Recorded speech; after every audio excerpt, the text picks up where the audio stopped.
Hello, hello, hello, hello. You truly know that you've made it as a performer when you're trying to eat a sandwich in the last 30 seconds before you're supposed to go live. It never works, but you still keep trying anyway. That's okay. It's early, it's Saturday. Nobody's awake for this anyway, so we'll give it a few more minutes for people to kind of file in, and then we'll get started with the lecture. But for all the two people that are watching, how you doing? Let's get to know each other before we get started on this, because it's going to be a heavy topic today. Not scientifically heavy like last time, but like morally heavy, ethically heavy, possibly spiritually heavy. But I'm going to try to keep that one light.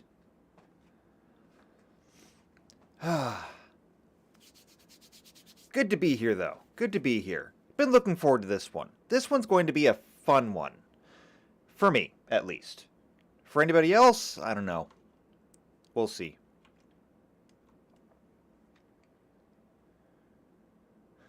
Hello, Blizz. Good to have you here. I was kind of hoping a few more people would show up for this one. But like I said, it is early on a Saturday, so, yeah. Perhaps my ambitions were a little bit too ambitious. Either way, we'll make it work. And if they don't want to come, then fine. We'll do this ourselves.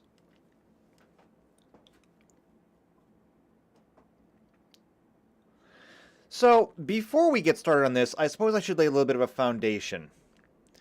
The entire reason why I wanted to have this discussion is because, similar to other discussions I've had when I've discussed things like law, or I've discussed gun control, or various other things, where I often hear people talking about them, and the one thing that pops up again and again and again in nearly every discussion is, why are these things happening?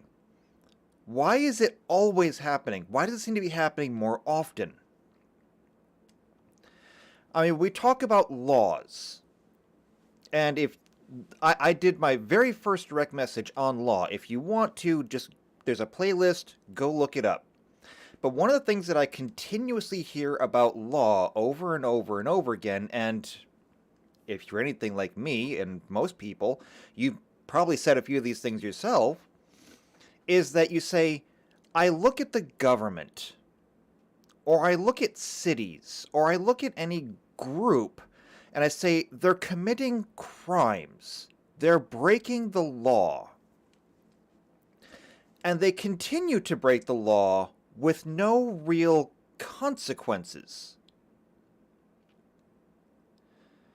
And people will find themselves baffled at, why does this keep happening?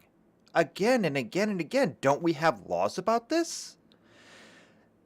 And it's an entire video that explains one thing. It's like, yes, technically we do have laws on certain things. But law as a concept and law as a practice are two different things. One of the concepts that people struggle with, I'm trying not to use the word thing as much because it gets overused and it makes things confusing. One of the concepts that people struggle with is this idea of philosophy and pragmatism. And these are two things that are very, very good to talk about, and I could do a whole video about them, maybe. There's not that much to say on it, but if anybody wants to sit down and have like a full discussion on it, let me know down in the comments, and we can do that someday. But that's neither here nor there. Philosophy and pragmatism are two sides of the same coin. They are the same thing, but they're also opposites. The fact is that philosophy and pragmatism are the tools that you need to interact with the world.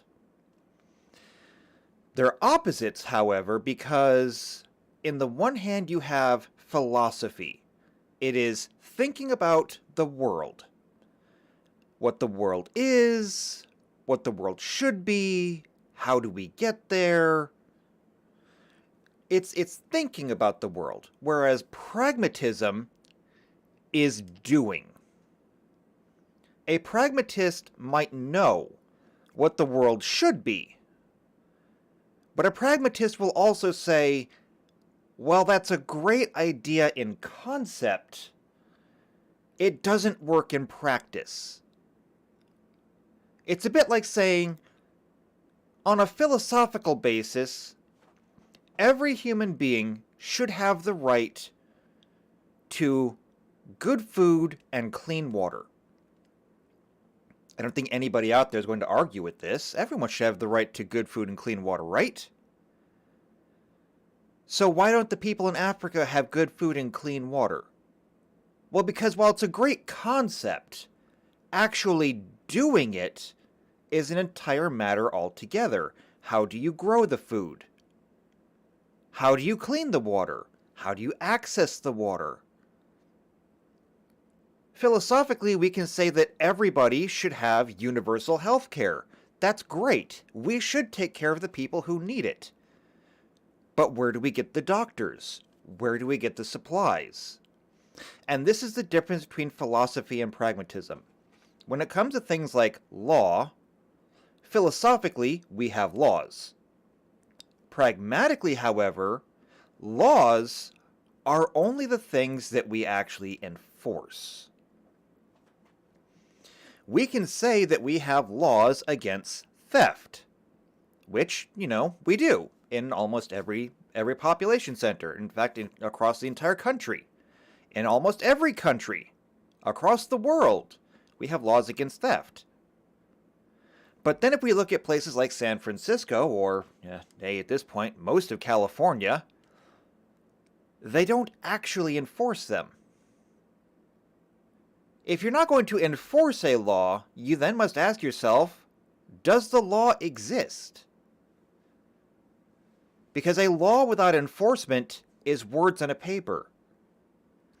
And if words on a paper is all it takes to make law, then get me a piece of Xerox and I will simply write that I am president forever. Words on paper, by themselves, don't mean anything.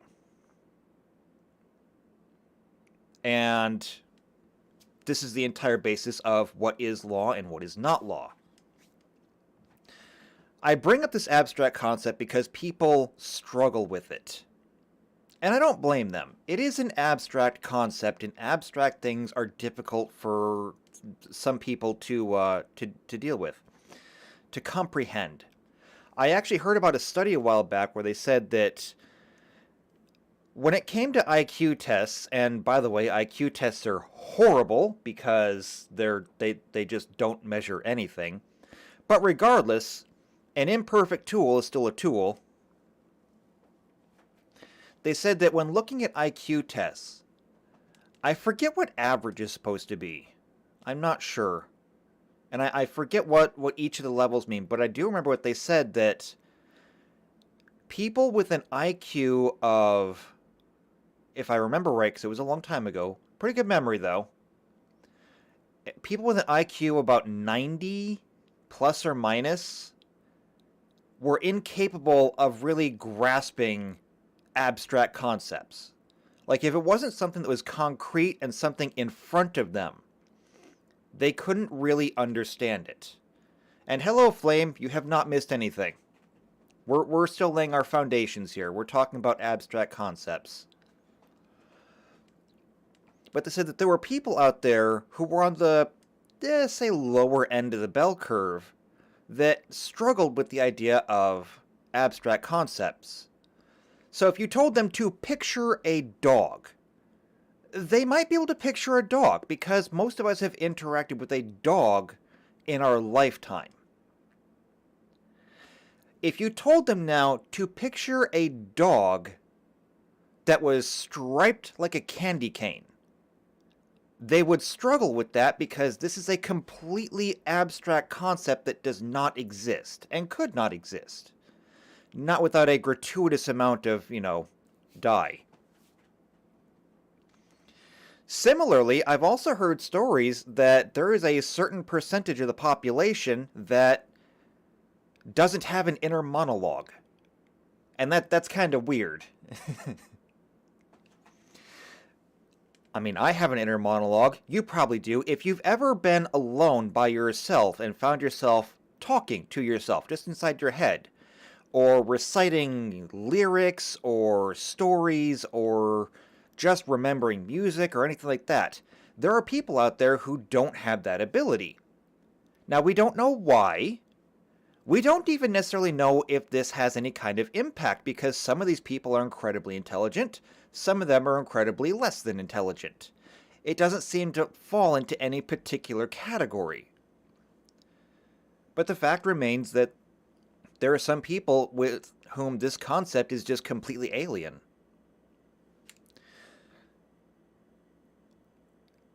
That doesn't mean that we stop trying to help them understand it, though. Because, of course, we can try to help people understand these concepts, and that's what I try to do. So, when we get into the concept of today, talking about good and evil, there are a few things that we do need to kind of define as best we can. And no, I am not going to try and just straight up define objectively good and evil. I have a definition that I use, but the fact of the matter is that good and evil are concepts that we have been arguing over for the last... How long has human civilization existed? We don't have an answer yet. I am not going to be the one to answer that question. No more than any person before me has come through and said, I have seen the light and I know the answers. No, I don't have the answers for this one. Now, as good and evil are relative, I have my own relative definition. And my relative definitions are good and evil are selfless and selfish. That is the definition that I've always gone through in my life, and I found that it works pretty well in 99% of all situations. And I say 99 because it's worked in every situation I've ever been in, but I'm sure there's still probably something out there where it doesn't work. If I had to think about it right now, I would say perhaps the well-intentioned extremist or the hero villain. I mean, people who are doing bad things because they're trying to do good things. It just occurred to me, I cannot read my chat. It's too small. Hold on. I need to make you bigger. There we go.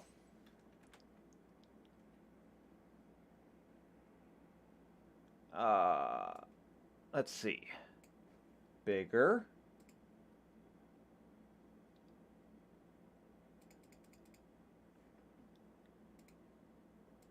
There we go. Now I can read it. Okay. Flame says casually defines true meaning of good and evil on a random YouTube. Yeah. I know. Heavy concepts. Probably better suited to some kind of lecture hall, except I have a restraining order from just about every single college campus because I dumb. But, you know, that's neither here nor there. Anyway, good and evil. I just gave you my definition, and I can explain why. In my opinion, and mostly this comes from doing things like playing tabletop games, where sometimes you really have to think about whether something is good or evil. Good and evil are relative to the will of the population, and this is why I brought up the idea of law before. Most of us would agree that stealing would generally be an evil action. I mean, what if it was you? Think about it if it was you. I mean, you have things, don't you?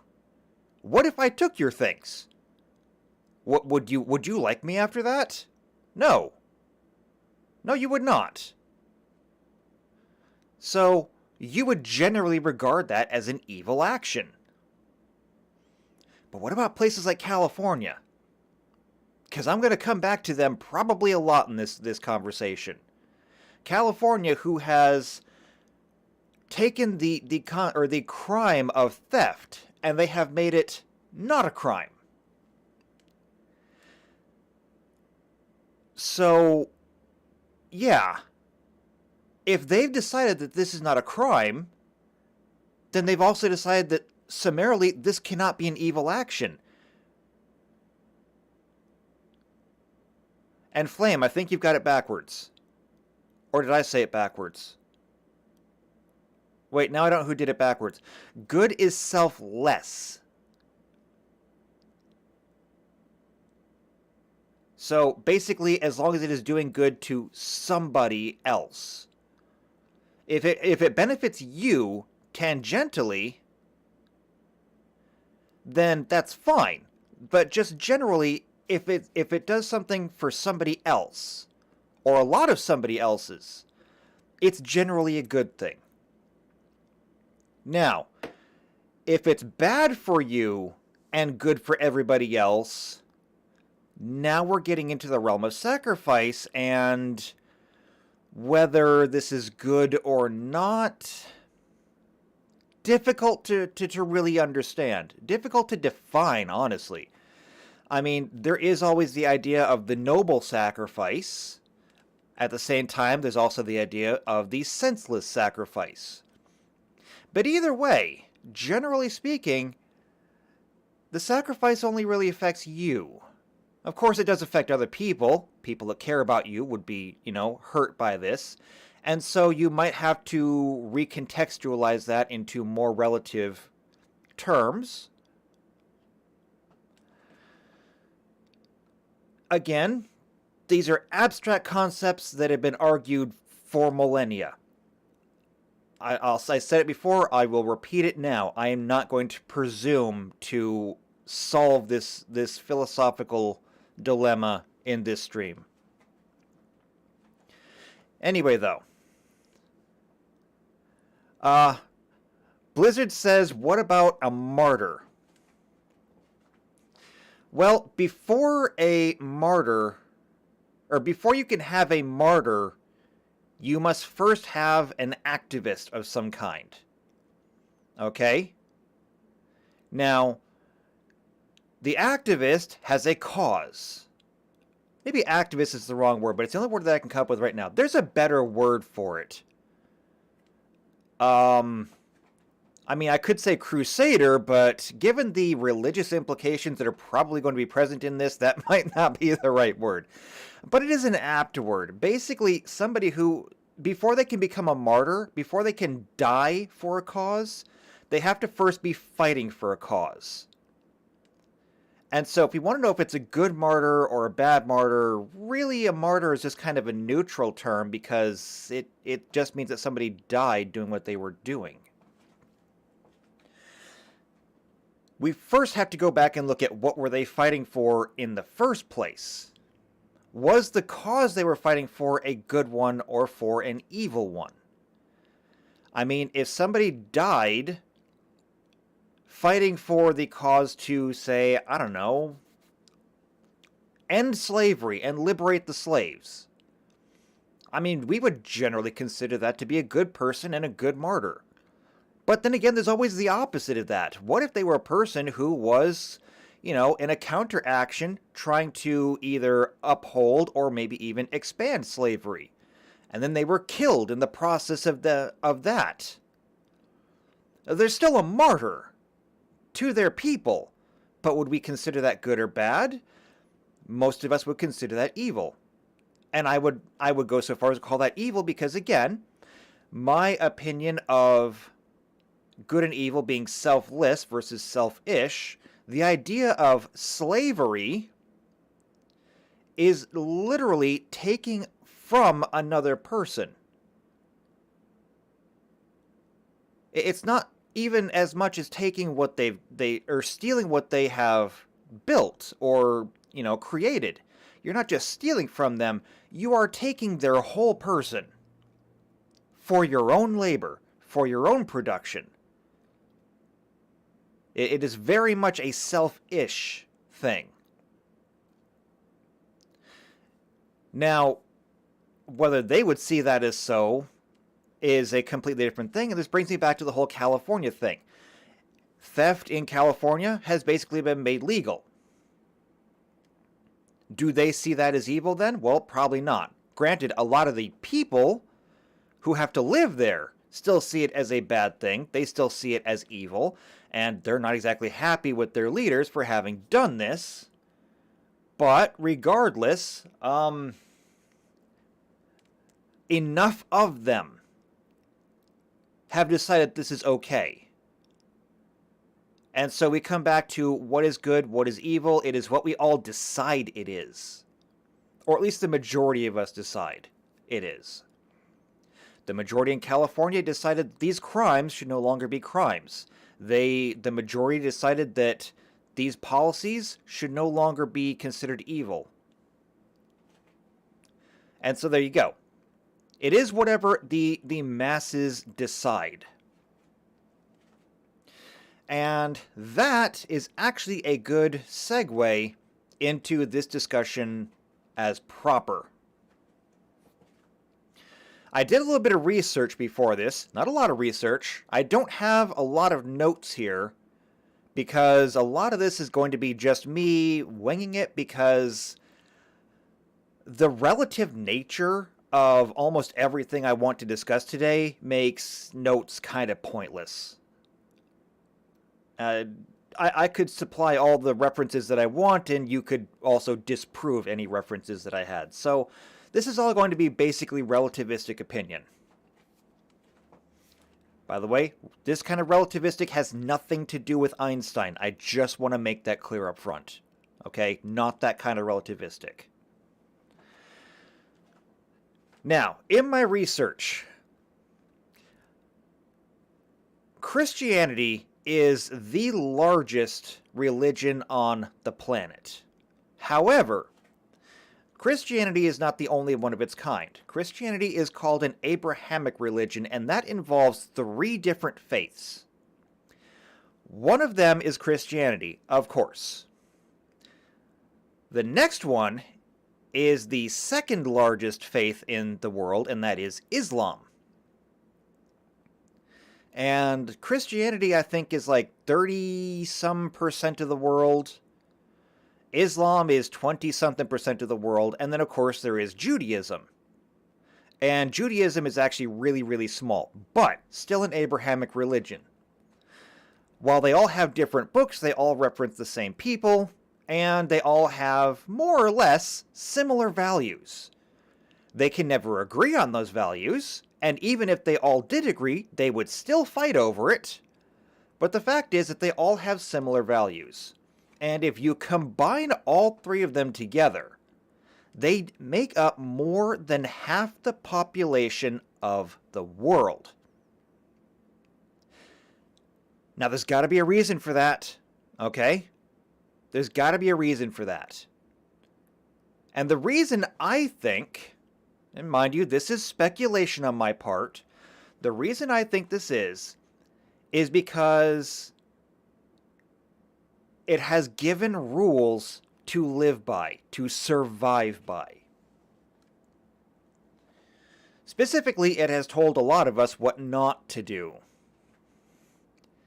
And that's where I'm going to get into this. Because whether you look at the commandments in Christianity, you look into the hadiths in Islam, or the...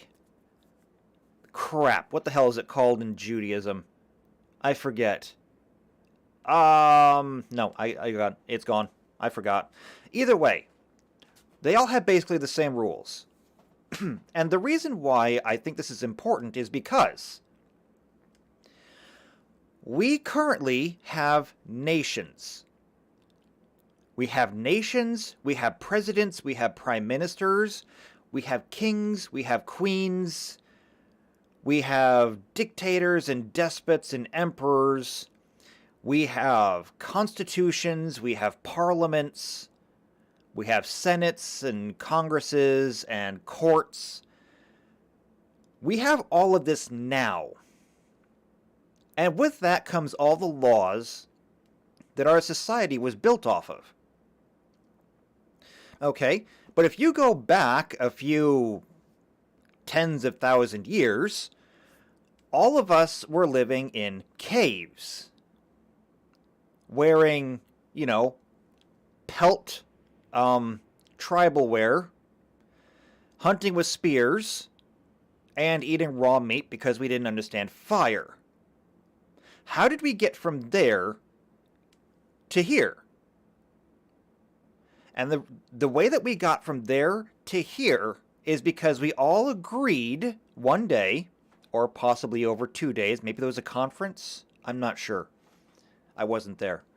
But we all agreed that there were certain things that needed to be done. Okay? There are certain things that need to be done if we're going to survive from this year to next year. If we're going to eat this winter, we have to work this summer. Which is a pretty standard concept. I mean, we even have fables about this, the grasshopper and the ants. Which, if nobody has heard that story, number one, you had a very deprived childhood, and I'm sorry. And number two, to make a long parable short, the idea is that you focus on two characters, because we're going to count the ants as one character, because they all work together as a single unit. You have the grasshopper and the ants. The grasshopper loves to play music and loves to relax in the sunshine, while the ants spend all their time working.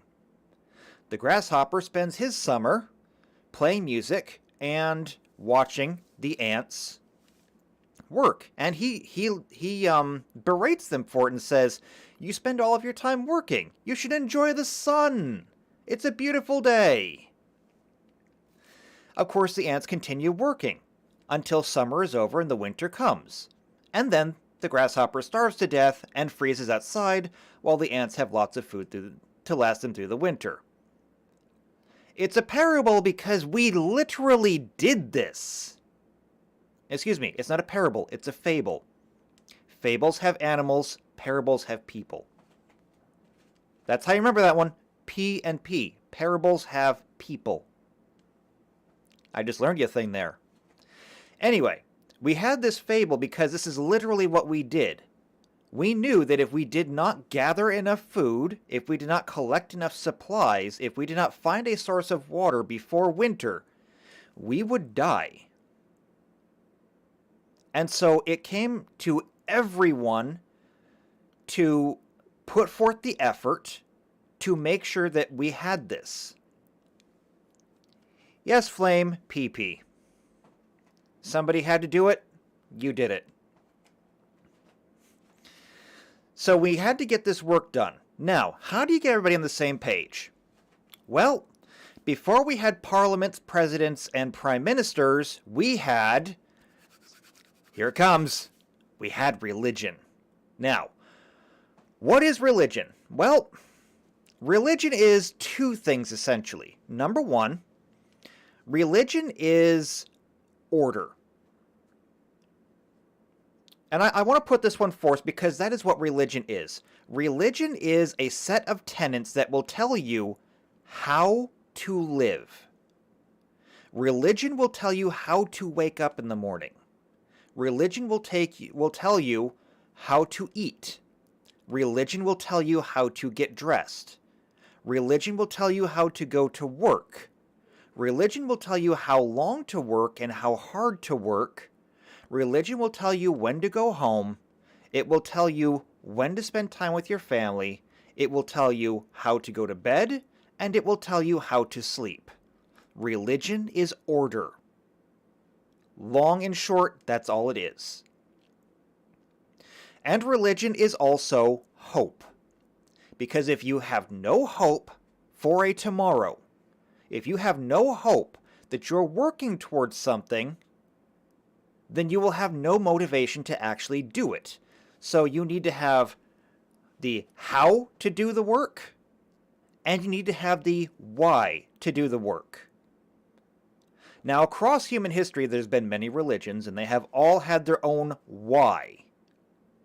Whether it's to make the sun come up tomorrow, to make sure that the crops grow, whether it's to make sure that the seas remain calm and don't smash all your boats, or whether it is because Sky Daddy is looking down upon you and has a seat set aside for you in paradise, but you can only get to paradise if you work for it today. Either way, every religion has its own why.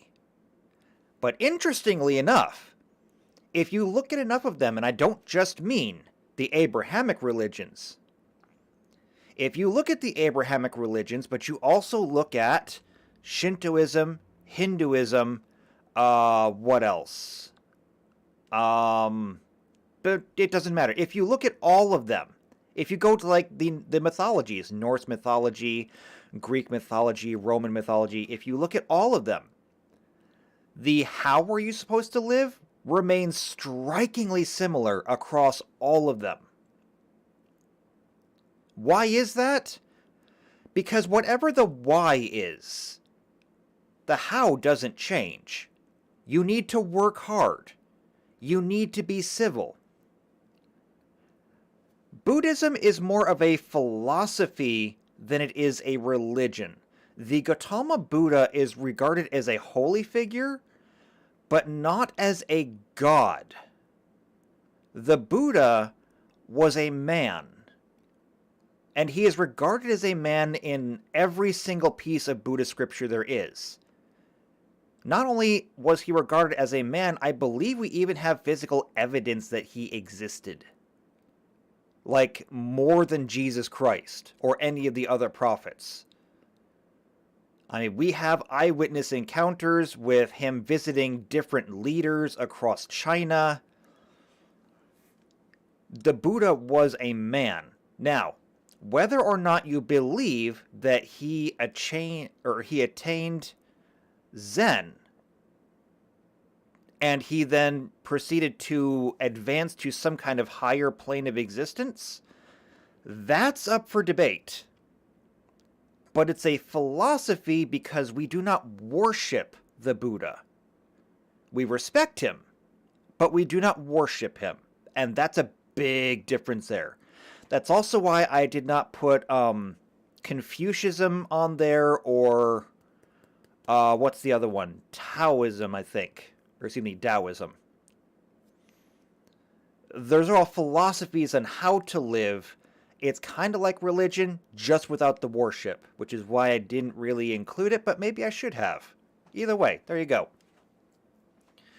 Regardless, even if we go into those philosophies, Buddhism, Taoism, Confucianism, they still tell you how to live, because the world doesn't really care what you believe in.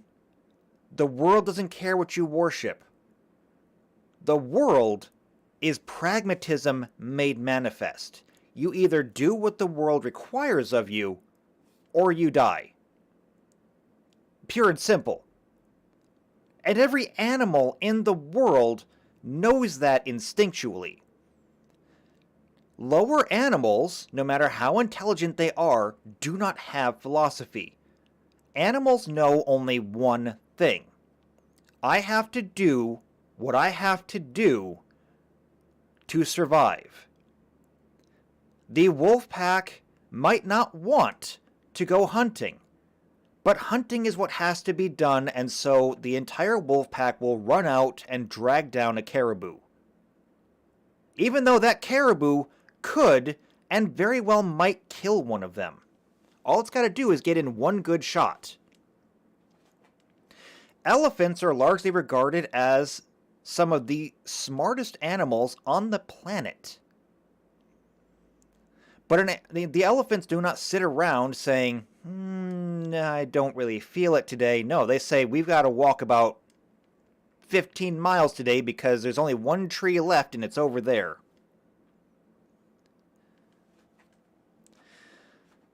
The world is pragmatic by design.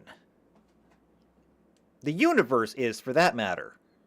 I mean, when they talk about the harshness of space, because eventually we will become a spacefaring civilization, space does not care what you believe. Space only knows one thing. Nothing. no air, no gravity, nothing. So if you do not maintain your spaceship, if you do not maintain your spacesuit, if you do not do the required work, space will remind you very quickly that you done screwed up. And this is really no different than our historical ancestors. If you do not plant seeds, if you do not collect water, then later on, when you have no food and no water, the world will be very quick to remind you that you done screwed up. So, we get back to the concept of the how and why we should live. And because, conveniently enough for me, the Abrahamic religions take up more than half of the population of the world, this means that I can use this. Did I do this right? Hold on. Yep, that's up. So I just need to come back here and press this button. Yes? No? Ah, boomered again. Hold on. It is this one. Got it. Okay. Most of us who have either been through Catholic school or we have watched Full Metal Alchemist are familiar with these. These are the 7 deadly sins. This, of course, is a more Catholic interpretation. However, you will find these being shared in Judaism, and you'll find another version of them in Islam.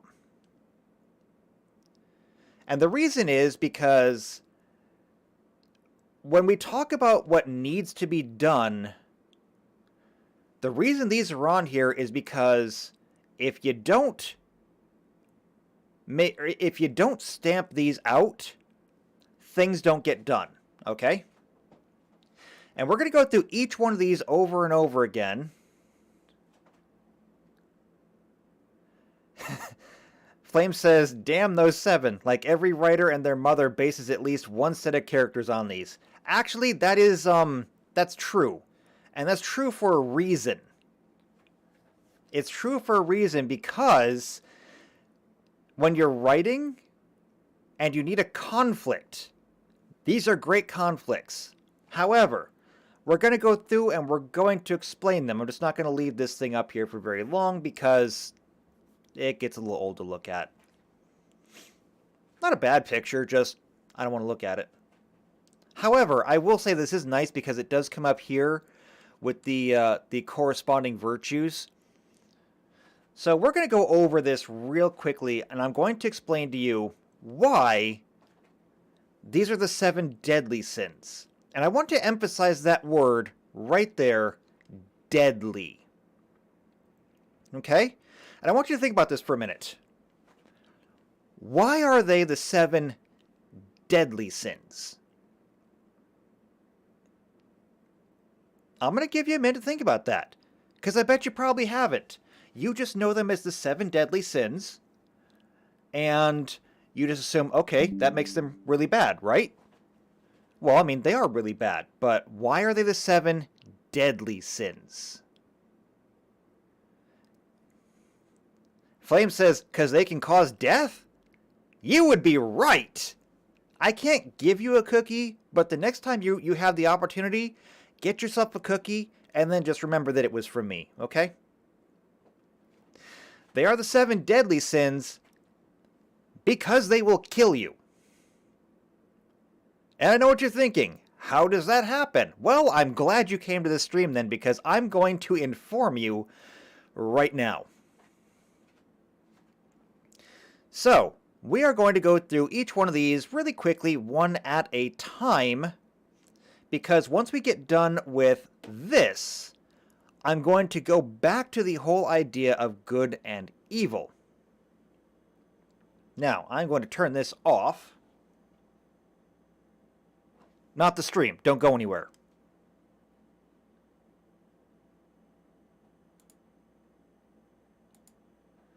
And I'm going to bring up this because I like my spreadsheets. So, up here I have a list of them, and we will just check these off as we go. Starting off with pride.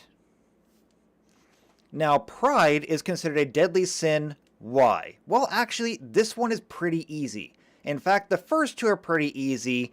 The last 5 are a little bit more complicated. We're going to start off with the easy ones. Now, why is pride up there as a deadly sin? After all, shouldn't we have pride in what we do? I mean, should I not be proud of this stream? Should I not be proud of my YouTube channel that I'm building? Well, of course I should be. But pride is very specific, and most people fail to understand the true nature of pride. The idea of pride as a sin is that you should never be proud of something that you are not due. You can be proud of what you've done. You should not necessarily be proud of who you are, or what you are, however, because it's not something that you did. The idea of pride, at least from a religious standpoint, and why it made its way onto this list, is because pride in the Bible, or the Quran, or the Torah, I almost forgot that word there, it referred to a man becoming prideful, basically thinking that he was greater than God. Which, of course, if you're going to have a religion, you can't have people being higher than God. I mean, then everything would just be topsy-turvy. It would start to rain chocolate, and dogs and cats would be living together. So you can't have that. More importantly, why is pride deadly? Well, because almost every great general through history either fell victim to or learned from the prideful mistakes of their predecessors. Or in the case of being prideful themselves, they died. Being prideful causes you to overlook mistakes that you might be making, or to have undue confidence in something that doesn't deserve it.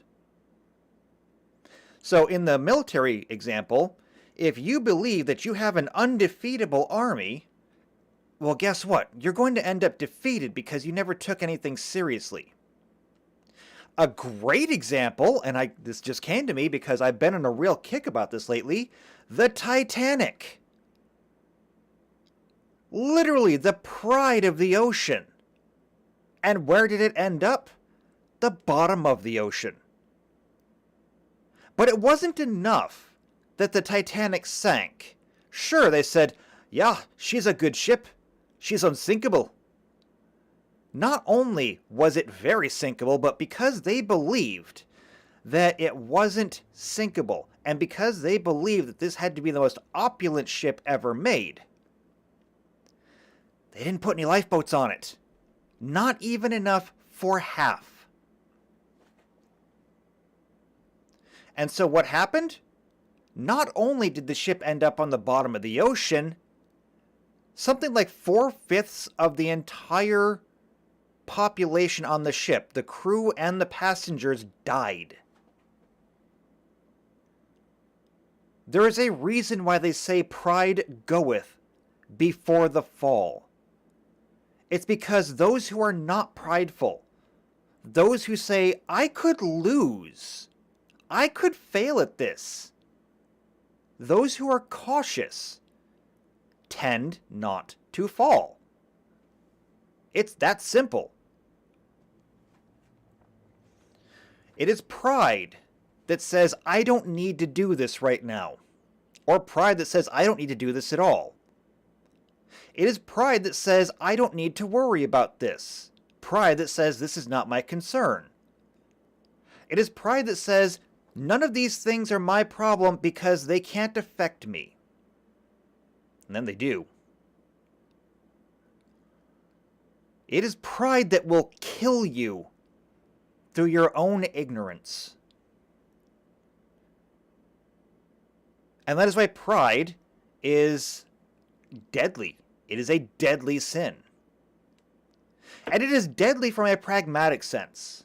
Because if you believe that you are greater than nature, if you believe that there is nothing out there in the woods that can harm you, and you decide to take a walk through the woods knowing full well that there are cougars and wolves and bears, not to mention snakes, poisonous trees, poisonous mushrooms, and everything else, yeah, you're going to die. Because you thought nothing could touch you.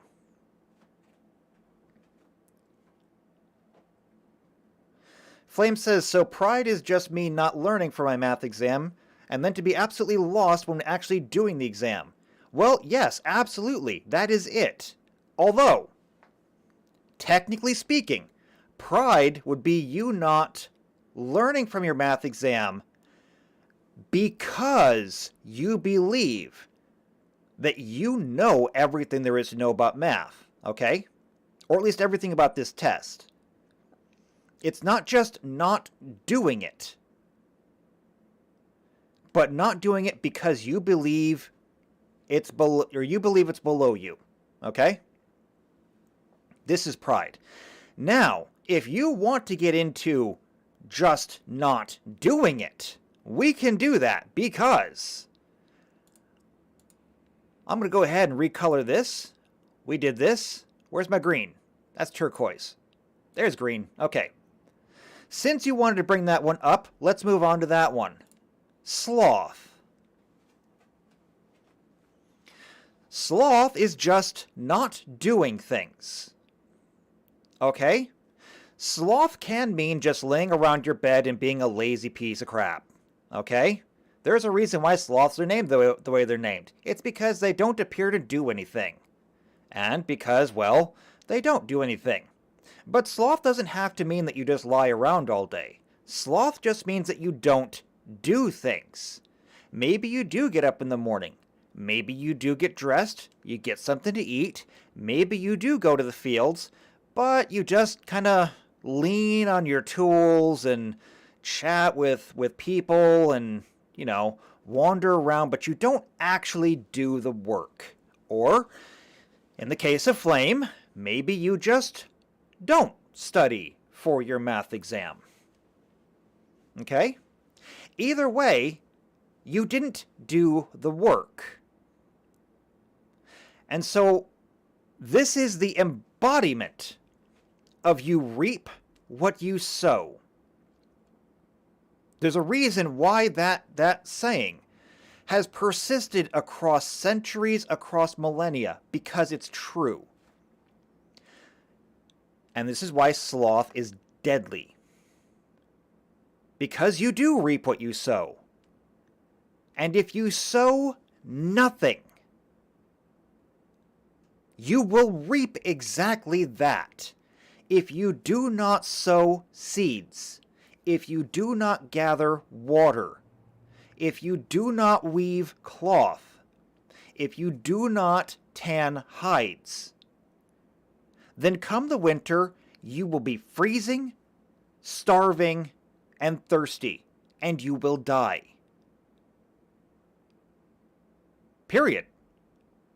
There is no greater truth to the universe as to why sloth is a deadly sin than that very fact right there. If you do nothing, you will die. Even people who go to space, if you do not maintain your spacesuit, you will die. If you do not maintain your starship, eventually it will break down and you will die. The universe wants you dead, okay? This is just the way of things. Whether you think it's actively out to get you, or you think that just entropy is coming for us all, the universe wants you dead. And sloth is laying down and letting it happen. You have to actively fight against it. So, that one's actually really simple. But it's good that we covered it now, because this is going to be very important later. So sloth is doing nothing, okay? Which will get you killed. So we'll go ahead and we'll make this one green too. Now, we're going to go back up here to wrath. Now, why is wrath a deadly sin? Actually, I think this one's very easy. Wrath is deadly in two ways. One of them is strictly wrathful. One of them has ties to another one of the deadly sins, which will make it double deadly. Let's go with the easy one first, though. Wrath. Conflict. Anger. Urgh! Don't go picking fights, okay? If you cannot cooperate with other people, if you try to harm other people, sooner or later, they're going to harm you back, okay? And it doesn't even necessarily have to be people. Don't go slap a bear. It will not end well for you, okay? Don't slap a bear. Don't pull the tail of a wolf. Don't poke a cougar. These are things that should not have to be explained to you. However, we got to have it on there. Just don't do it, okay? Don't go looking for fights. If you don't go looking for fights, you won't get hurt. So, I mean, we're done there, right? Kinda. Not only should you not go looking for fights, yeah, my grammar's good. Not only should you not go looking for fights, but you also should not be a wrathful person in general. The reason being is that anger, rage, and hate are very dominating emotions. They are dominating to the point where if you are a wrathful person and you spend all of your time preoccupied with these thoughts of wrath, thinking about harming people, imagining it, fantasizing about it, whatever, then you're letting wrath divert you from the work that needs to be done. This actually makes it a little bit worse than sloth, because at least with sloth, you're not doing anything, but you're also not harming your community either. Wrath really benefits nobody except for yourself, which it makes it selfish. I mean, nobody else should really care that you're upset with a person. I mean, they can if they're trying to be helpful or friendly, but it should not be something that they're going to concern themselves with. So this is really just all about you. Literally, in every single shape or way, shape, and form. It's all about you. Hold on, trying to bring something up here. There we go.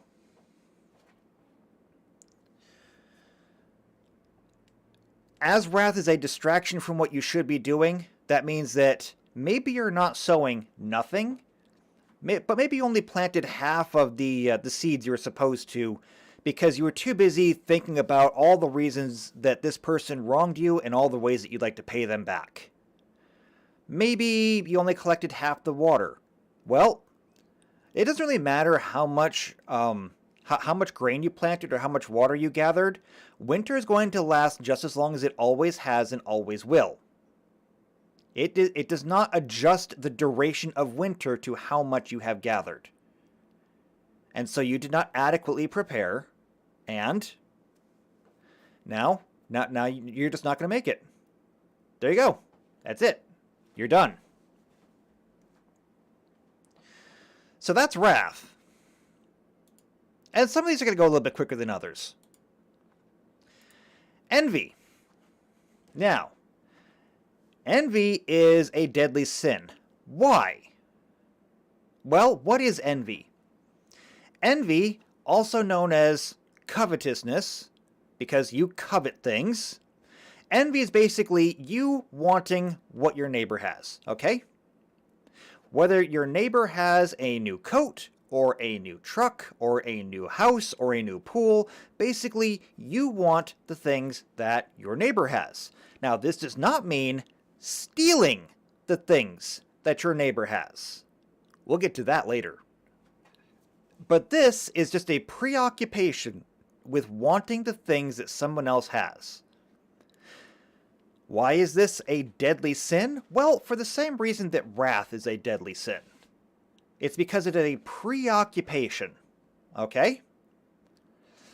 You are spending too much time thinking about what other people have that you're either neglecting the things that you have or you're not getting your work done. And that's all there is to it. And just like with wrath before, if you don't do the work, if you only do half of the work, then you're only going to last half as long. Sure, it's not sloth. You did something, but you didn't do enough. You didn't do your part. And so once things run out, you're done. Envy is actually very simple like that, and why they say don't do it. Do not be preoccupied with what other people have. It's also why they tell you to be humble and treasure the things that you do have. So that one's pretty easy, right? Moving on. Greed. Greed is an extension of envy, in a way. Can also be an extension of wrath, can also be an extension of pride. But greed is just want. Okay? It is want, pure and simple. I want, I want, I want. Greed is literally the mantra of every single child under the age of 12. And several of them who are under the age of 20. Greed says, I want. And greed doesn't care how you get it. Greed is envy taken to the point of lying, cheating, stealing, and killing to get the things that you want. It doesn't matter how you get it. It just matters that you get it. It doesn't care who you hurt in the process. It doesn't care what anybody else feels. All it cares about is you want things, you get things, and you keep them. Not just that you lie, cheat, steal, and kill to get them, but that you lie, cheat, steal, and kill to protect them as well.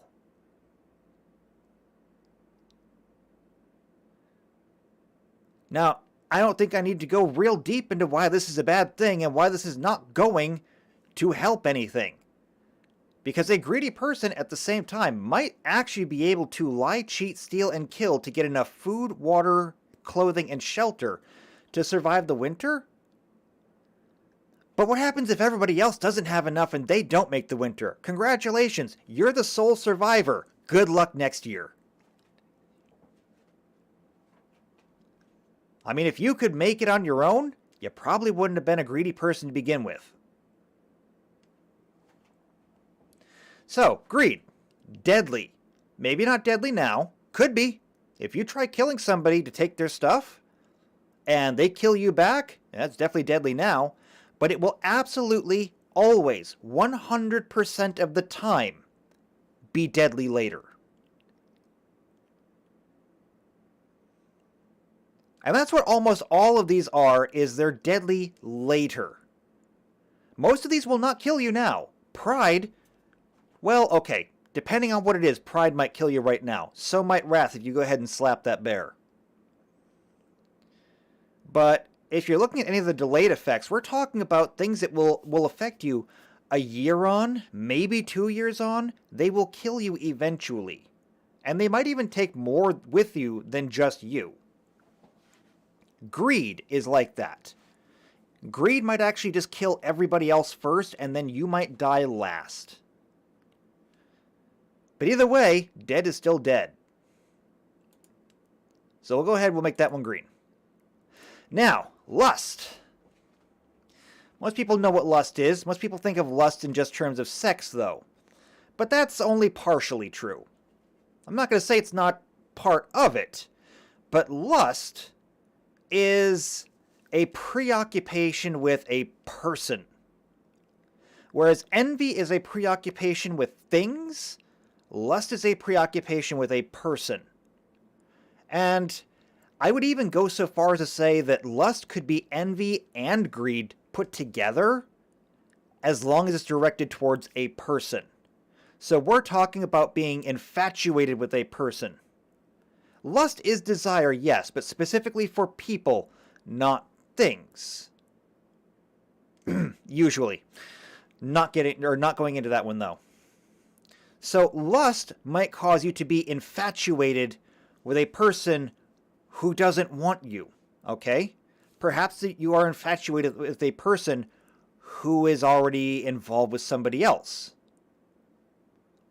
Either way, much like envy, if you spend too much time pining over this other person, you will not take care of the work that you need to take care of, and you will not have adequately prepared for the future. At the same time, when we get into the greed part of it, and this is, kind of dark, but lust might also cause you to do things. Things that nobody should do. We're not going to get into that, but it's right there. I don't need to explain it. You know what I'm talking about. And if you don't know what I'm talking about, you're like 8 years old. Get off of this stream. So, lust. Not a whole lot to cover there. Like I said, it's envy and greed towards people and not things. Don't do it. Like I said, already covered most of that, so we're going to skip that. And that leads us to gluttony. Now, gluttony is anything to... Hi, Tux. I actually did not summon you for lust. No, I did not.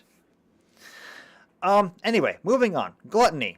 Most of us know what gluttony is, okay? Gluttony is just excess, okay? Gluttony is generally thought to in terms of food. A glutton tends to be a fat person that we've always pictured. And that is true, because gluttony is anything done to excess.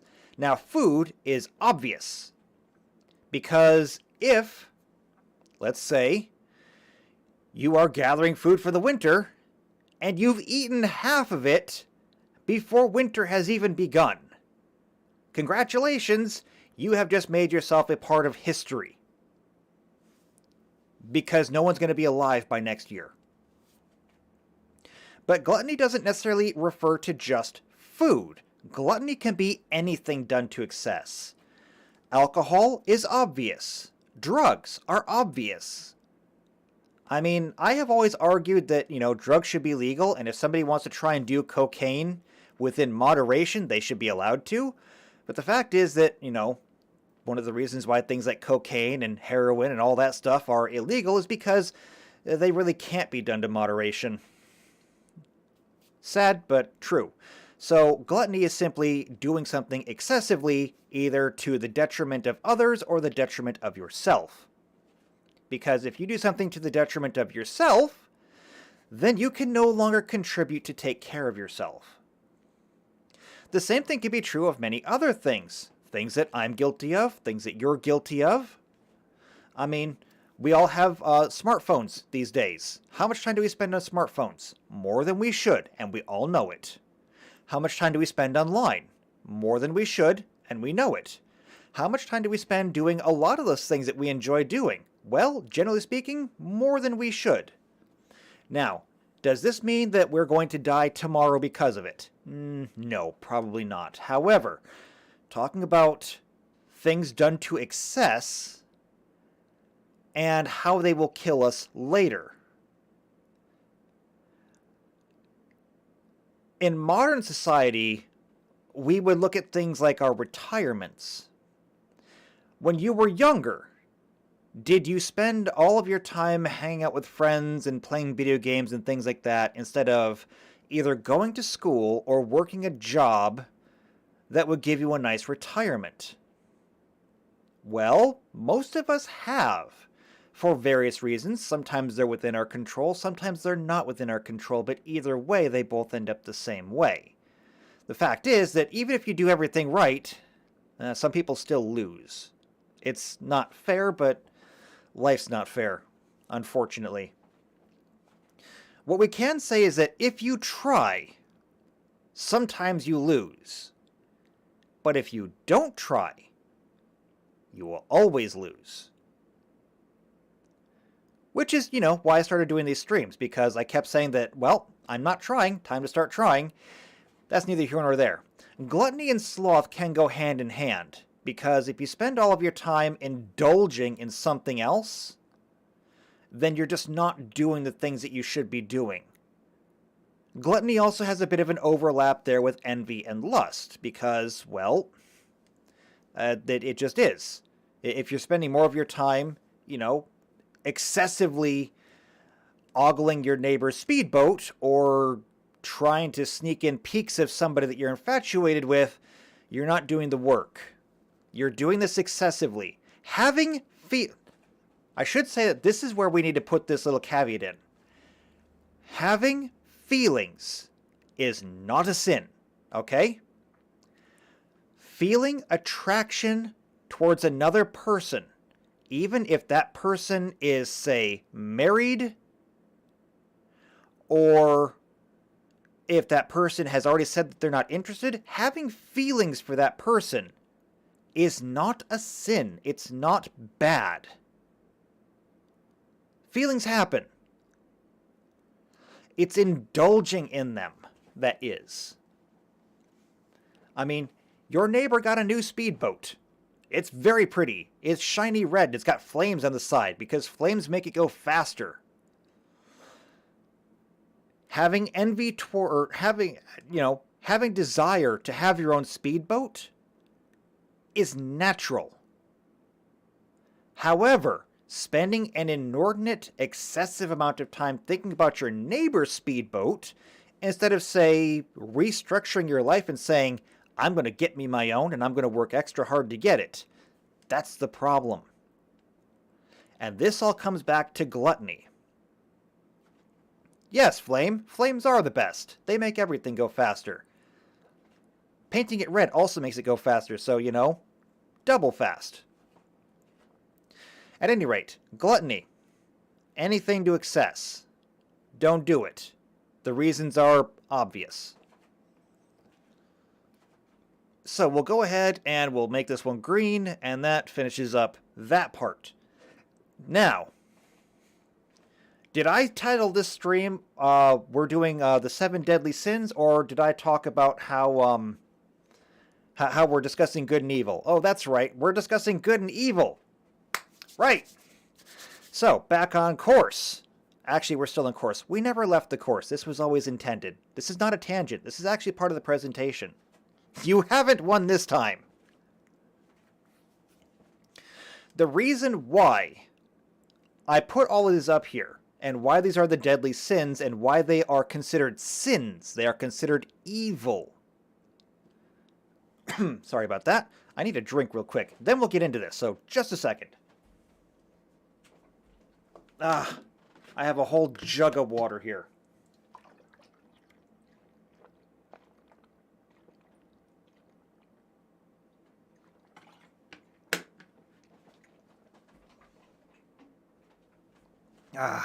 Cat drinking water ASMR. No, I'm not doing it. I don't care how much you ask. Anyway, the reason why these are considered sins and these are considered evil. Pride. Completely selfish. You think that you are better than pretty much everyone and everything else. Or at least one thing. Either way, it is all about you. Wrath. Similarly, it's all about you. It's all about you and your anger towards someone or something. And also, similar to pride, it may make you do stupid things. Sloth. It's all about you. I mean, it's all about you because you don't want to do anything. Envy. It's all about you. It's because somebody else has something and you don't and you want it. Greed. Again, it's all about you. Because somebody else has it and you're taking it. Lust. It's all about you because you want someone and you're going to take them. And gluttony, because it's all about you and your indulgences. Now, if we were to compare this against the 7 virtues, so pride is opposed to humility. In other words, caution. Maybe I'm not better than everything, and perhaps I should approach this with the proper respect. Greed is opposed to charity. Because these are a little out of order because I'm reading off of the other picture. In fact, do you want to see the picture? I can bring the picture back up. Where's my OBS? So we'll go ahead and turn that off. Turn that back on. Okay, here we go. We got this again. So greed is opposed to charity, because if you have more than you need, you should share it. After all, we're all in this together, right? So lust is compared to chastity. Now, even on here, they call this inordinate or illicit sexual desire. The only part of this that I will actually agree with is the illicit part. Because if you're coveting a person who either has expressed that they don't want you, or they have expressed that they want or they belong to somebody else, yeah, it's illicit. Don't do it. Chastity is just reining that in.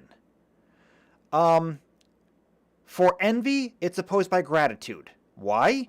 Because envy or gratitude just says, I'm thankful for the things that I have, not the things that other people want. Gluttony is opposed to temperance. Why? Because temperance just means that I don't need it right now.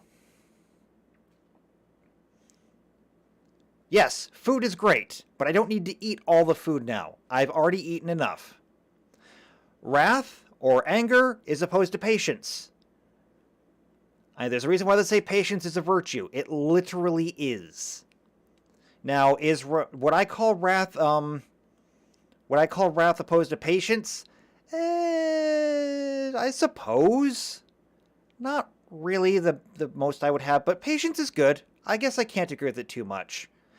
And of course, sloth is opposed to diligence for obvious reasons. Diligence. Go out, do the job. Do what needs to be done.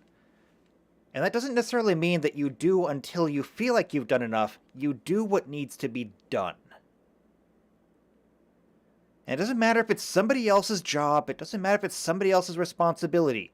If you have the ability to do it, do it.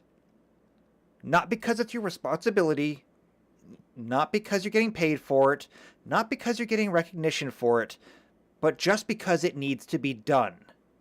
And quite frankly, that's why I do these videos. I mean, let's be honest. I am thankful for all of you here. Blizz, Flame, Tux. I'm assuming that maybe Jeffrey will show up later. He usually does, but I'm thankful for him being here too. Weirin might come at some point as well. I'm thankful for Weirin. I'm thankful for everybody who showed up here, okay? But I realize that this video, even though I feel this is very important, I recognize that no one's going to see this. Nobody outside of a handful of people will ever see this video. If I was doing this for recognition, or because I thought that I was going to get anything out of it, I wouldn't do it at all. I'm not a big YouTuber. I have a Patreon. I get like $10 a month. And I'm thankful for those $10 a month. But I'm not getting rich off of this. In fact, I'm not even paying my bills off of this. But I'm doing this not because I'm getting anything out of it, because I feel it needs to be done. And I feel it needs to be done because there are so many people out there who have a burning question and need an answer to it. And I'm going to try and give that answer now. Because that is a great segue right there for the main topic of this entire discussion.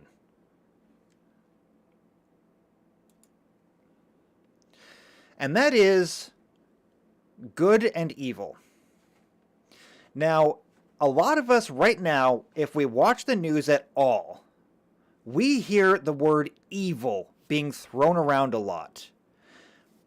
We don't hear so much the word good being done or being said, mostly because people are very interested in tracking down whoever is evil and destroying them. And to a certain degree, I'll even agree with it. I do think that destroying evil strays into the territory of wrath, but there is a fine line, and it's a very fine line, so fine that I can't actually find it, between wrath and diligence. And that's unfortunate because one of them is obviously virtuous, one of them is sinful. One of them is progressive, or not progressive, but one of them is productive. One of them is destructive. Now, where that line is, I couldn't tell you. I really couldn't. But I do know it's there. All that I can say, and this is where things are going to get a little bit relative, is go back to what I said before. Good is selfless. Good is selfless, and it does not seek to harm others. Evil is selfish, and it will harm others. Like, I don't care what you do to yourself. I mean, there are going to be people who will care about what you do to yourself. Your friends will care what you do to yourself. Your family will care what you do to yourself. Your friends will care what you do to yourself. Okay? Those people have a personal investment in you, though.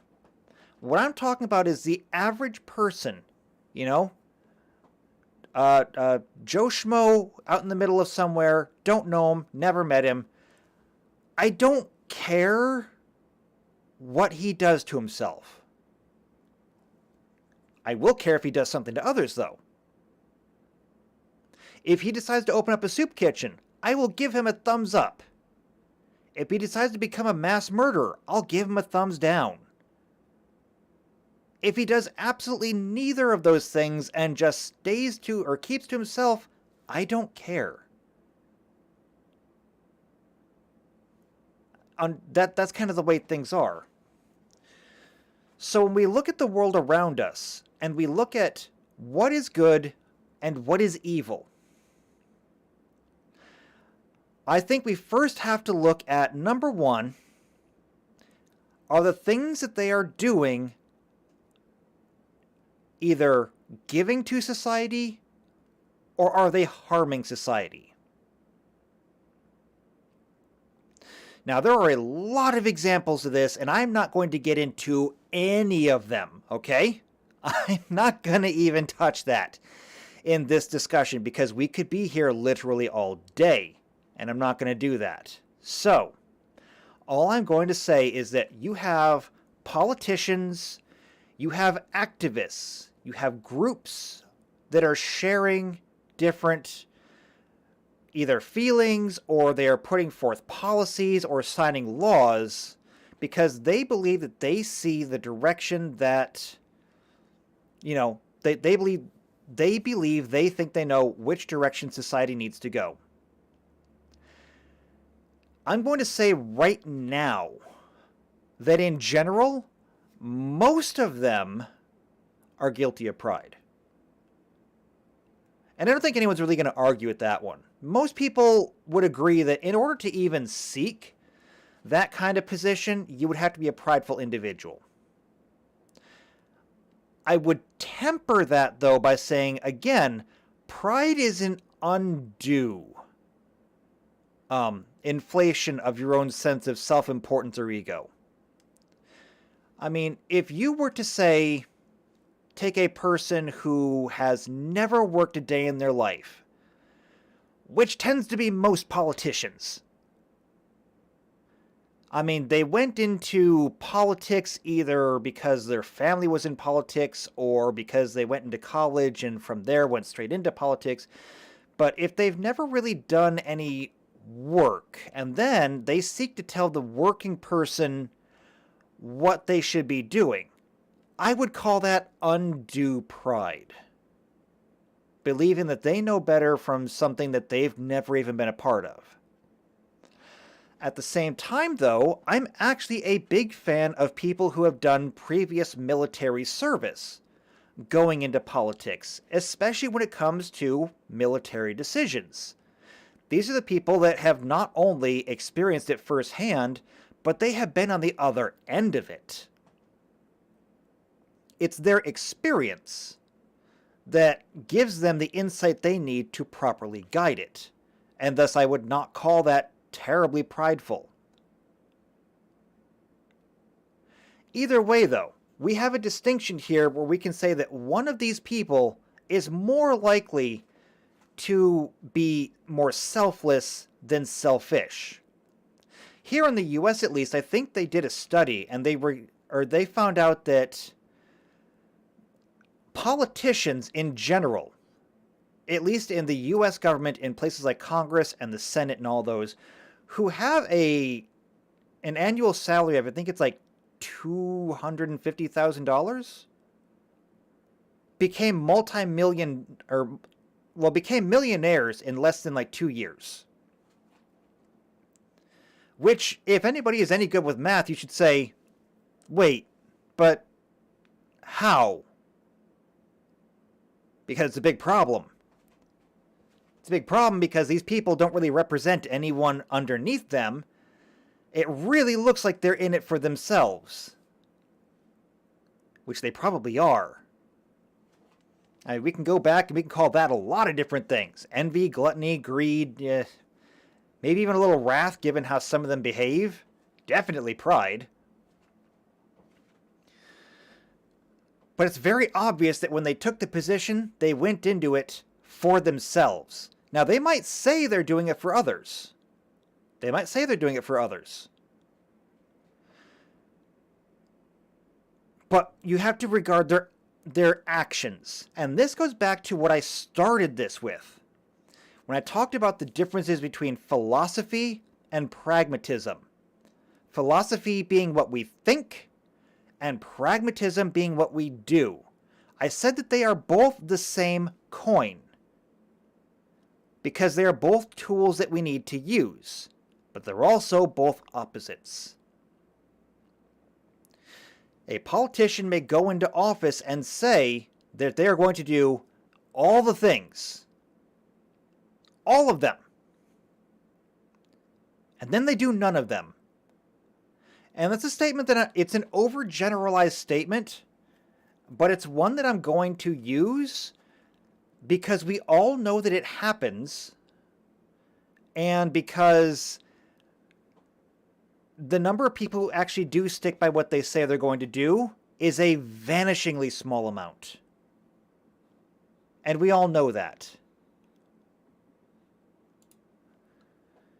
That's not to say that they don't exist. They're just at such a minority that I feel like they're not really worth talking about at this time. They're definitely worth recognizing. Because they are genuinely good people.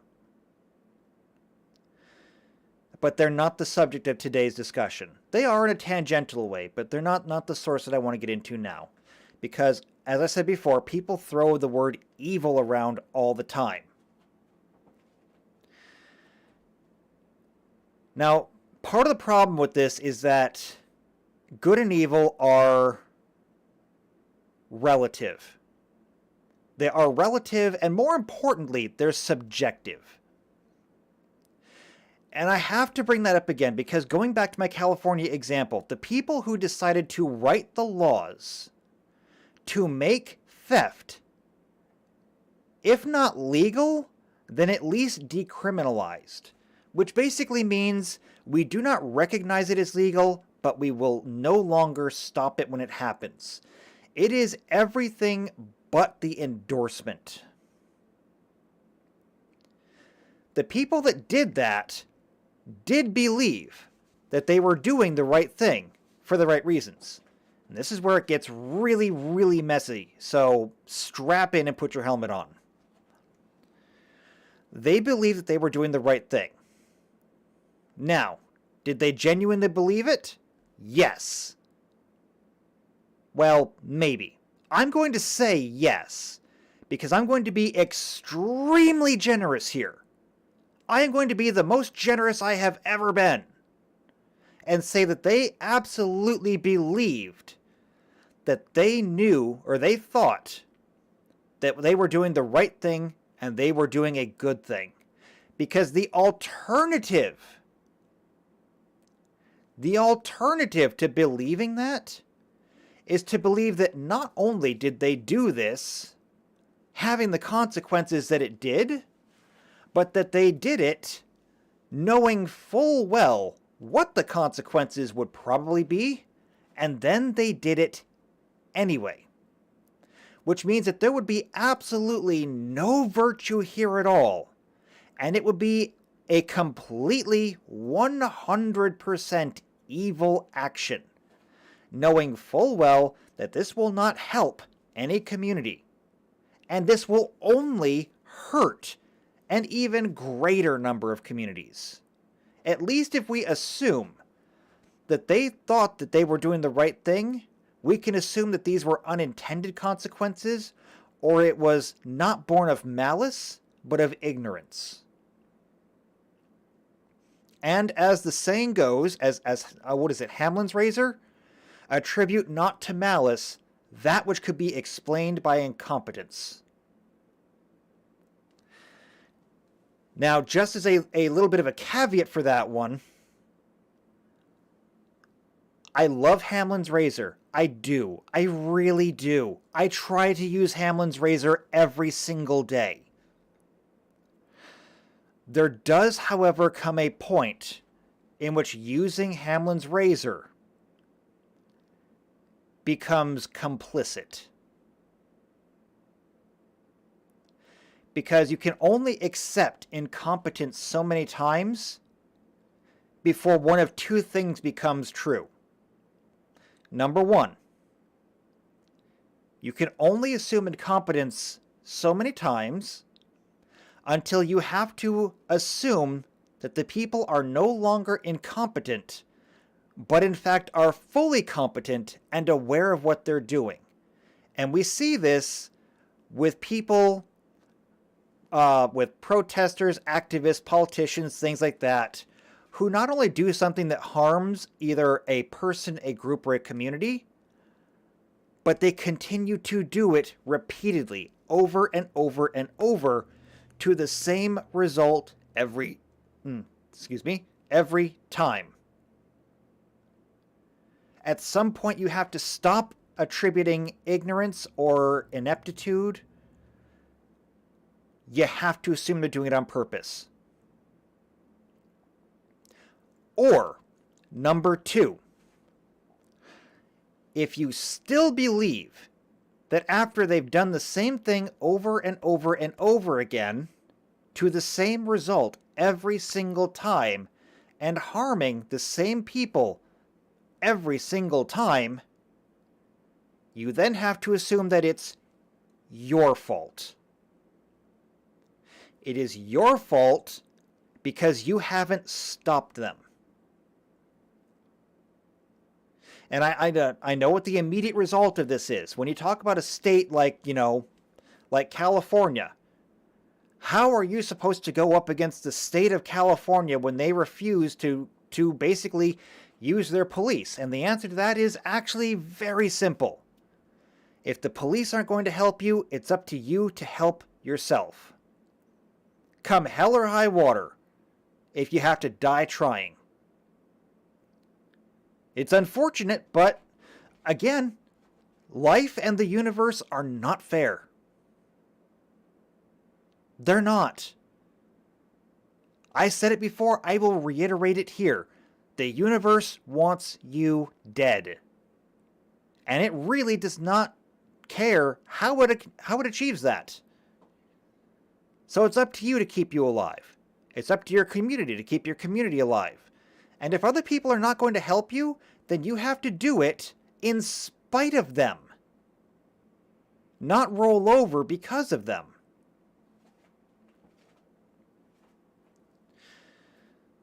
So, getting back onto the topic of evil. This is something that I would call evil.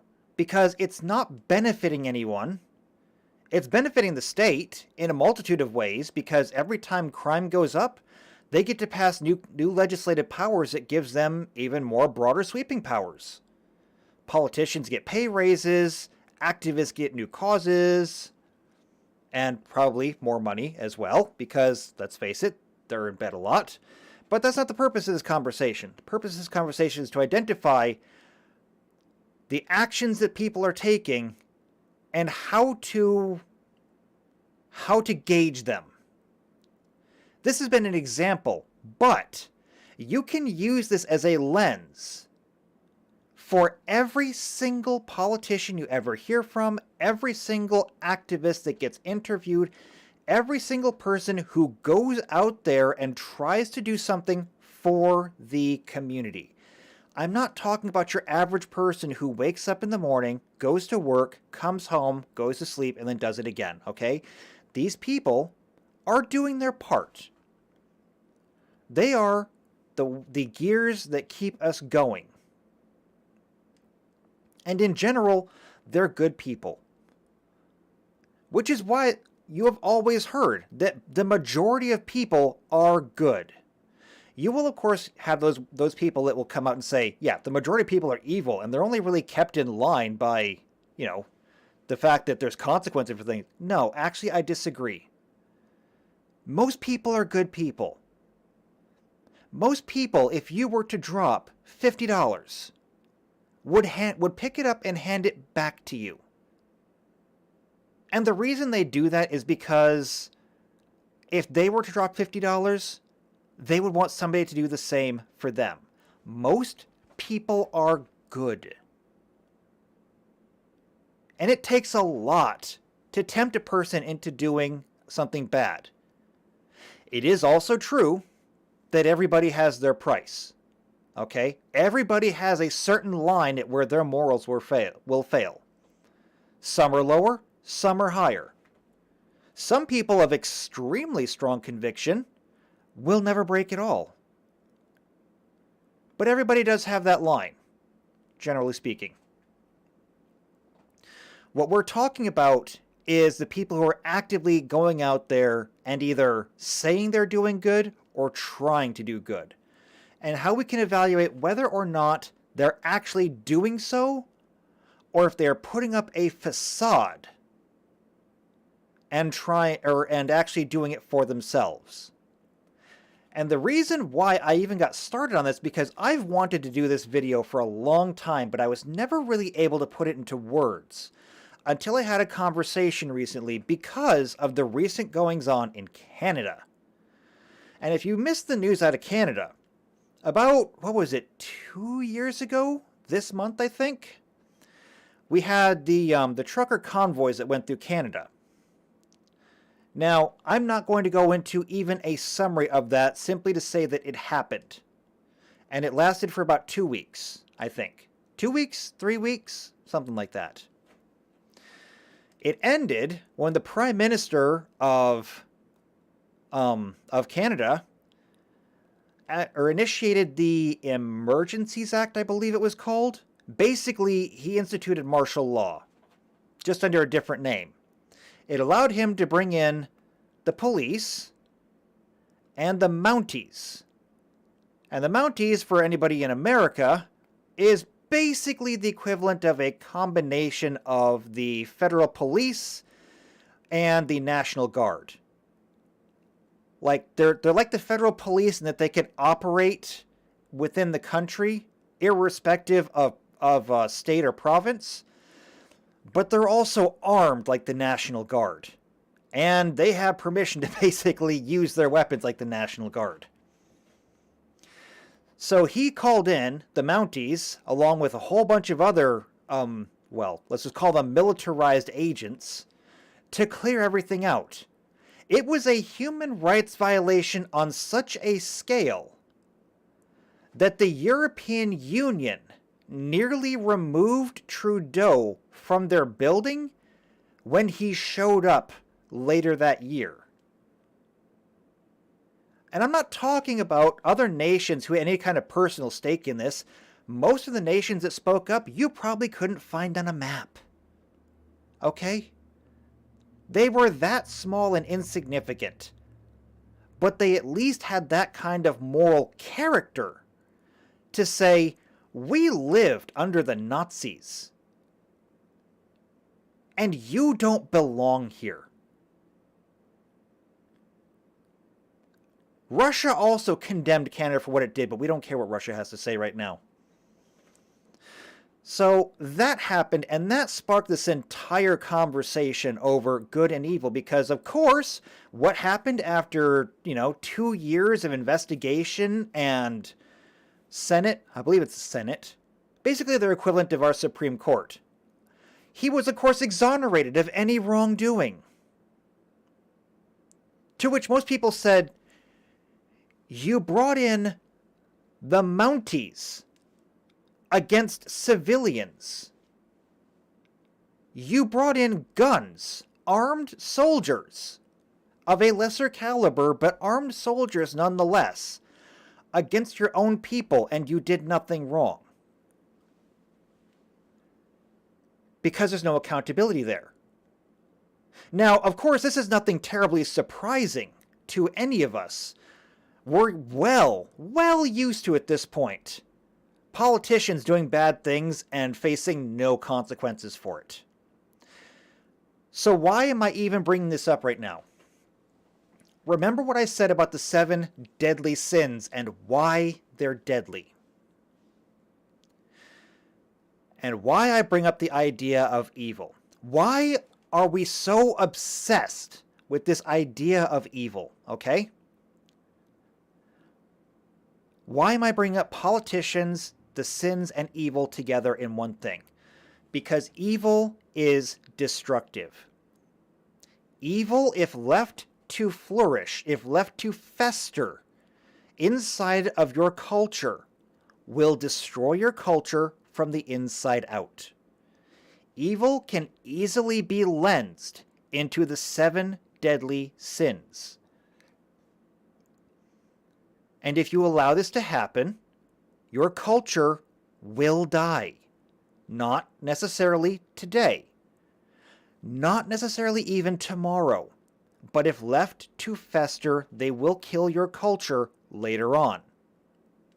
And we're seeing this. We are seeing this because we have watched Western culture, at least, although and to a lesser degree Eastern culture as well, degrade over the last century, where we had strong morals and we were very strict against acts of evil, to a point in time where we now tolerate evil, and where it has brought us. Flame says, evil thrives when good people don't do anything about it. Close. It's evil thrives when good men do nothing about it. But, I'll allow that. It's good. You went gender neutral when you didn't need to, but, you made somebody somewhere very happy. You should not care about making that person happy, though. At any rate, back to what I was talking about. Evil and the deadly sins, they are destructive for a reason. And when we look at what the governments are doing, what the politicians, what the activists and everything are doing, and I'm going to use the Canadian example because it's perfect. We're going to start with pride, okay? Hold on, I'm going to bring this back up, okay? We're going to go through all of these, all of them. Pride. I don't think I need to get into it. Pride is so damn obvious that I don't even need to spell it out. Greed. Okay? Greed because, well, they felt like people were taking things away from them. Okay? When the convoy showed up in Ottawa, they felt like their city had been taken away from them. They felt like their capital was being sieged and assaulted. Except that it's the people's capital. I mean, Canada and the US might be different. We might have a different government. But one thing that we do have in common is that we both have a constitution, and both of them specify that it is a government by the people and for the people. Do we not elect our own people to go to government? We do. Why do we do that? Because it is a government of us. And they felt like that was threatened. Greed. It's my country. You can't have it. Lust is probably the only one on here that I have a hard time arguing, but you know what? I'm going to say that Justin Trudeau probably had a thing for one of his Mounties, and we're going to call it that. Good? Good. Okay. Envy. Envy is actually a pretty easy one because for a brief moment, Trudeau saw power. He saw power in two ways. Number one, he saw the power that was being used successfully against him. And he wanted it. He wanted to find a way to use that, to have that power, to use that power. He wanted to have it. And by the way, he did. By making up every single excuse under the sun about the convoy before it even got there.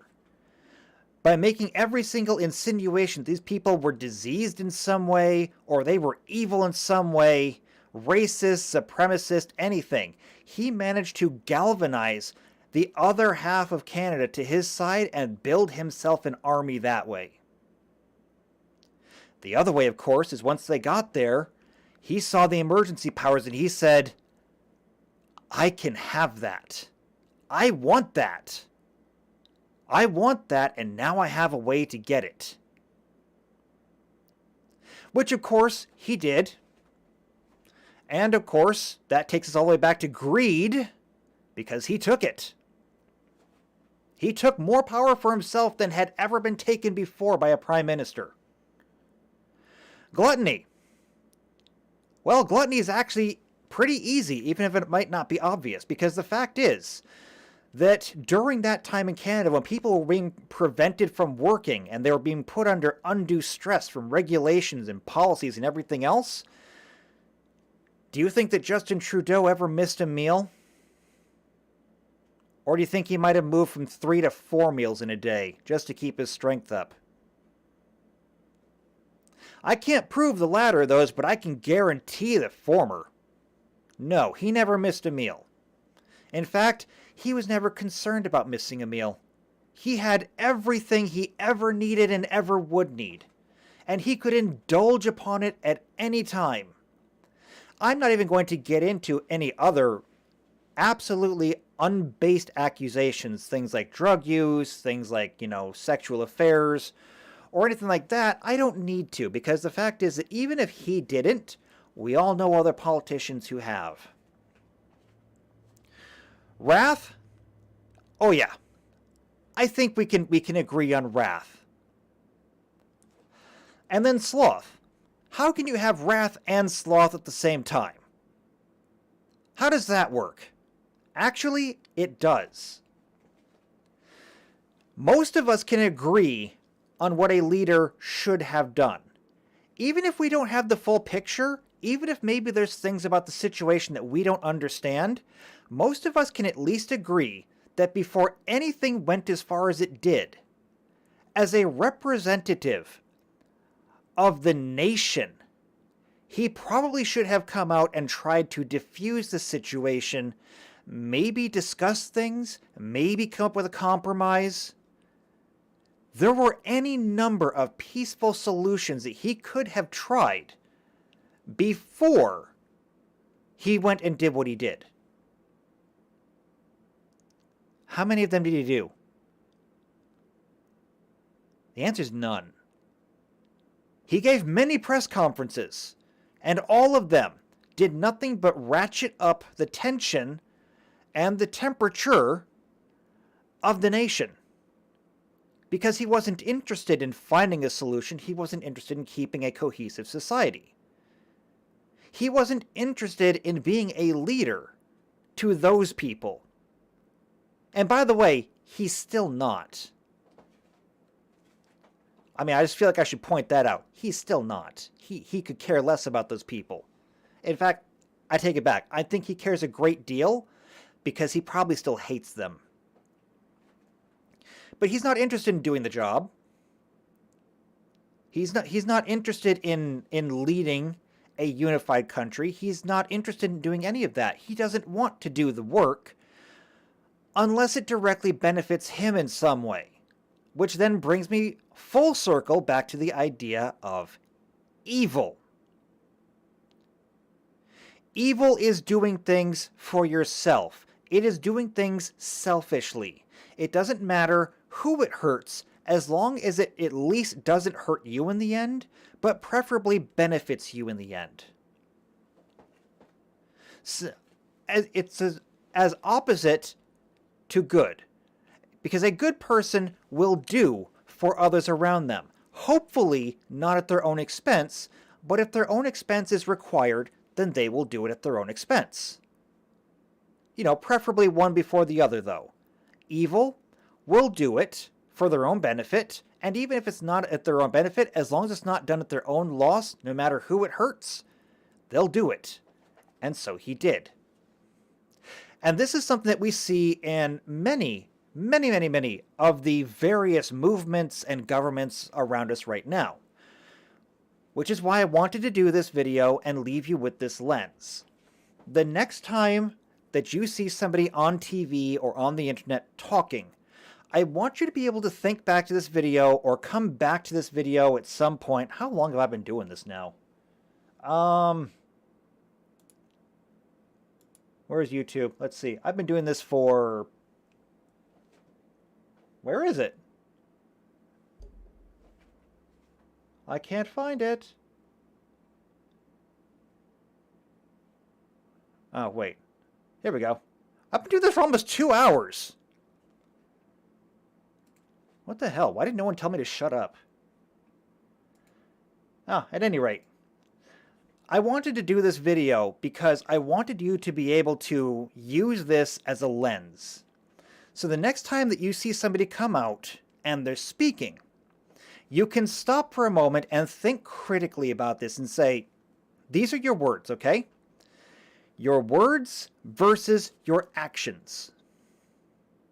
Yeah, time does fly when you're having fun. Time does also fly when I'm rambling, so, there's that too. But I want you to be able to use this as a lens to view them through. Look at their words, look at their actions. Actually, you can probably just completely discount their words. Forget what they're saying. Don't listen to them at all. I take it back. When you watch somebody, don't listen to them. Don't listen to them any further than see what the topic of the conversation is about. Go look at what they've done. When you're talking about politicians, go look at their voting records. Look at their voting records. Look at who they associate with.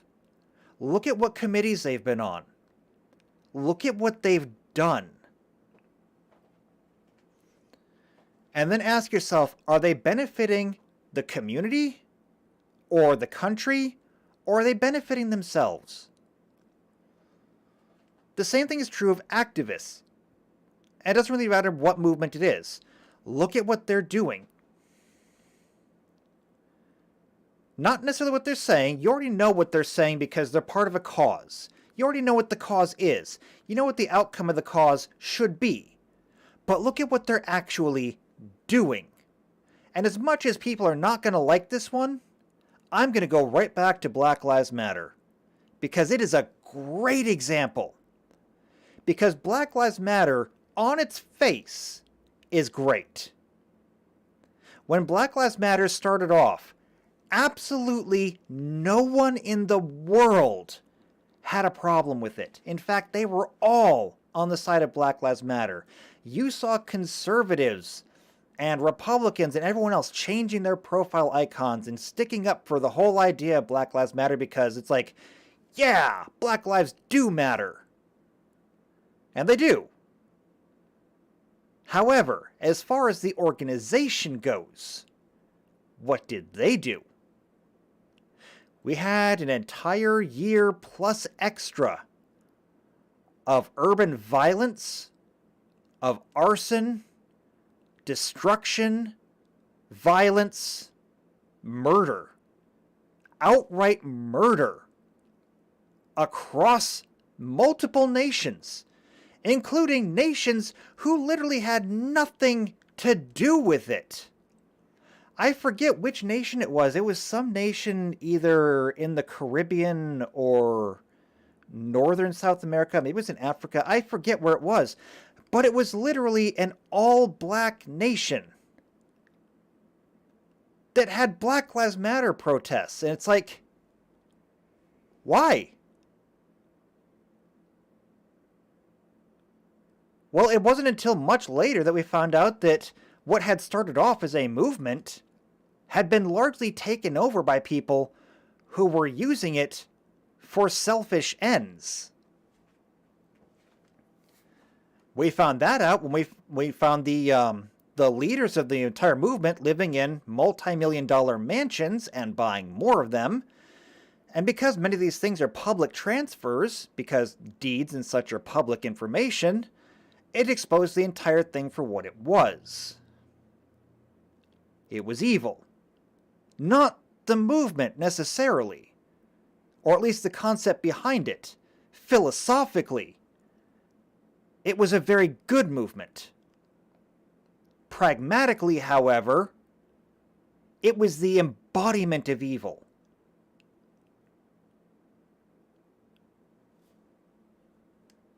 And this is why we need to be mindful. We need to be vigilant. We need to recognize these things when they happen. I forget who it was that said it, but I do remember that whoever said it before, it was then quoted by Captain Picard, of all people, in Star Trek. Vigilance is the price we pay for freedom. But that freedom isn't just freedom. It's also our future prosperity. Freedom is not an ideal, it's a side effect. You can't have freedom in a country that is, or a culture that is struggling to survive. If you are struggling to survive every single day, you don't have time for things like freedom. You don't have time for things like art or music. You don't have time for these things because you're busy worrying that tomorrow you might be dead. Freedom, art, music, all those higher cultural pursuits, those are side effects of a culture that is stable and no longer has to worry about surviving until tomorrow because they've already prepared for it. We're going to be okay tomorrow.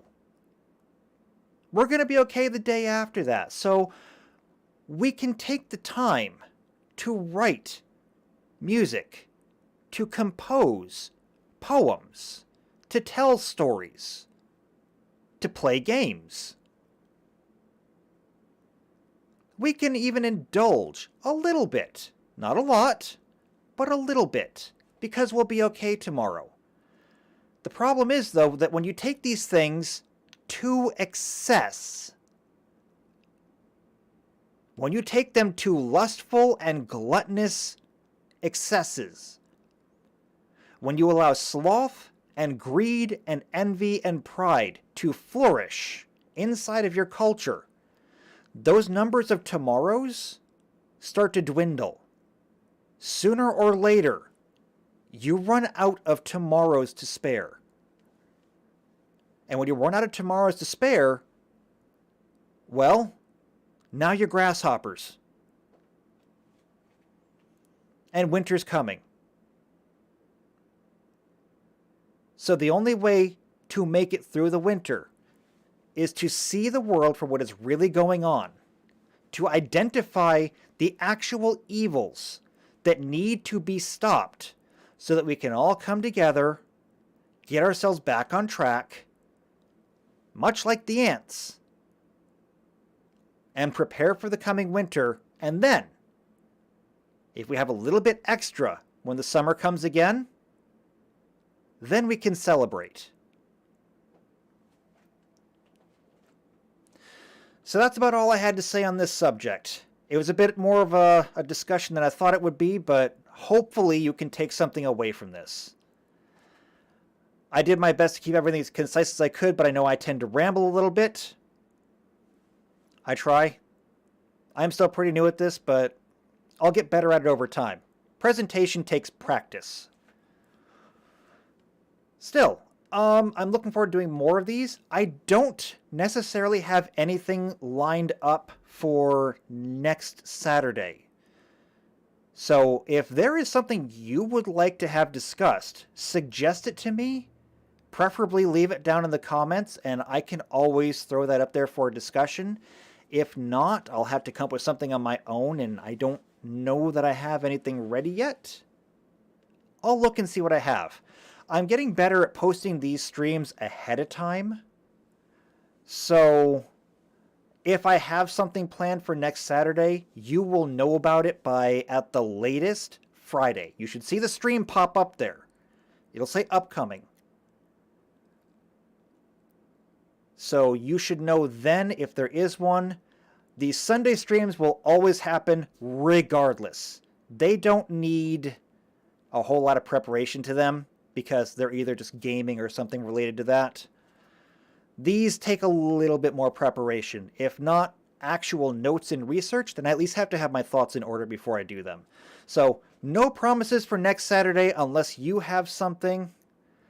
But otherwise, I guess I'll see you when I see you. So again, fun streams on Sunday, serious streams on Saturday. That means that tomorrow, I hope to see most of you back here for something more fun. We're going to be building a Star Trek module for Starjammer. Because somebody suggested that we should do one if we ever get the tabletop game set up. That should be fun to do. I'm looking forward to that a lot, actually.